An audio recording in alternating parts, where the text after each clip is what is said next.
Hello guys, എന്താണ് കിട്ടിയതെന്നറിയാമോ? കൊഴിയാള. കൊഴിയാള മാത്രല്ല,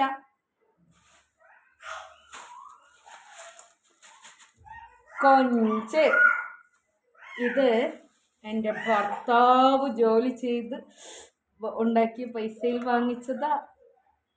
കണ്ട അപ്പോൾ എന്താണെന്നറിയാമോ? കൊഞ്ച് എൻ്റെ ഹൗവയ്ക്ക് അലർജിയാണ്, എനിക്കും അലർജിയാണ്. എനിക്കിഷ്ടമാണ് കേട്ടോ കൊഞ്ച്. ഞാൻ മീനൊന്നും കഴിക്കുന്ന ആളല്ല, പക്ഷെ കൊഞ്ച് ഞണ്ടൊക്കെ എനിക്കിഷ്ടമാണ്. പക്ഷെ ഞങ്ങൾക്ക് തിന്നാൻ പറ്റൂല, അലർജിയാണ്. അപ്പം ഹൗവയ്ക്കാണ് ഇത് വാങ്ങിച്ചത്, കൊഴിയാള.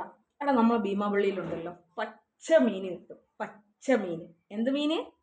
പച്ച മീൻ. അപ്പം നിങ്ങൾ വിചാരിക്കും ഇതെന്താ പച്ച കളറാണോ എന്ന്. പച്ച മീൻ കണ്ട, വടി വടി പോലെ കണ്ട, അതാണ്. അപ്പം എല്ലാ ആൾക്കാരും പറയുന്ന ഒരു കാര്യമുണ്ട്. എന്താണെന്നറിയാമോ? നിങ്ങൾക്കെന്താ നിങ്ങളുടെ സ്വന്തം കണ്ടന്റ് ചെയ്തൂടേന്ന്. അപ്പം ഞാൻ വിചാരിച്ച് സ്വന്തം കണ്ടന്റ് ചെയ്യാന്ന്. സ്വന്തം കണ്ടന്റ്.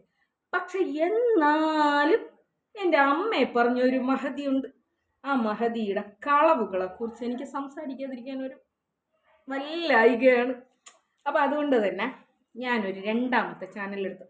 എൻ്റെ ആദ്യത്തെ ചാനലുണ്ടല്ലോ, അതിലെല്ലാവരും പറഞ്ഞു എൻ്റെ മക്കൾക്ക് ഫുഡ് ഉണ്ടാക്കി കൊടുക്കുന്നതൊക്കെ കാണുമ്പോൾ അവർക്ക് ഭയങ്കര സന്തോഷം തോന്നാറുണ്ട്. അപ്പം അതുപോലത്തേക്ക് വീഡിയോസ് ചെയ്യണം. പിന്നെ ഞങ്ങൾക്ക് ബീനിനെ കാണാൻ ഭയങ്കര ഇഷ്ടമാണ്. ബീനിനെ കാണാൻ ഭയങ്കര ഭംഗിയാണ്. എനിക്ക് വയ്യ. അപ്പോൾ നമുക്ക് വീട്ടുവിശേഷങ്ങളും തുടങ്ങാം. എടാ, എൻ്റെ മോന് എക്സാമാണ് കേട്ടോ. അപ്പോൾ അതുകൊണ്ടാണ് എനിക്ക് വീഡിയോകൾ ഇടാൻ വേണ്ടിയിട്ട് പറ്റാത്തത്. കാരണം അവന് വേറെ ട്യൂഷനൊന്നും ഇല്ല. അപ്പോൾ ചെറിയ പഠന വൈകല്യം ഉണ്ട്. പക്ഷെ അത് നമുക്ക് വിഷയമുള്ള കാര്യമൊന്നുമില്ല. ജയിക്കണമെങ്കിൽ ജയിക്കട്ടെ മോനെ, നീ ധൈര്യമായിട്ട് പഠിച്ചോ, നിൻ്റെ കൂടെ ഉമ്മയുണ്ട് എന്നൊരു ധൈര്യം ഞാൻ അവനെ കൊടുത്തിട്ടുണ്ട്. അപ്പോൾ അതുകൊണ്ട് അവനെ പഠിപ്പിക്കാനൊക്കെയാണ് എനിക്ക് കുറേ സമയം എനിക്ക് ഭയങ്കരമായിട്ട് വേണം. അതുകൊണ്ടാണ് എനിക്ക് വീഡിയോ എടുക്കാൻ വേണ്ടിയിട്ട് പറ്റാത്തത്. പിന്നെ ചില വീഡിയോകൾ എനിക്ക് ഡൗൺലോഡ് ചെയ്ത് മാറ്റേണ്ടതായിട്ടുണ്ട്. അപ്പോൾ എൻ്റെ ഫോണിൽ സ്റ്റോറേജിന് ചെറിയ പ്രശ്നമുള്ളത് കൊണ്ടും ഒക്കെയാണ് ഞാൻ വീഡിയോ ഇടാത്തത്.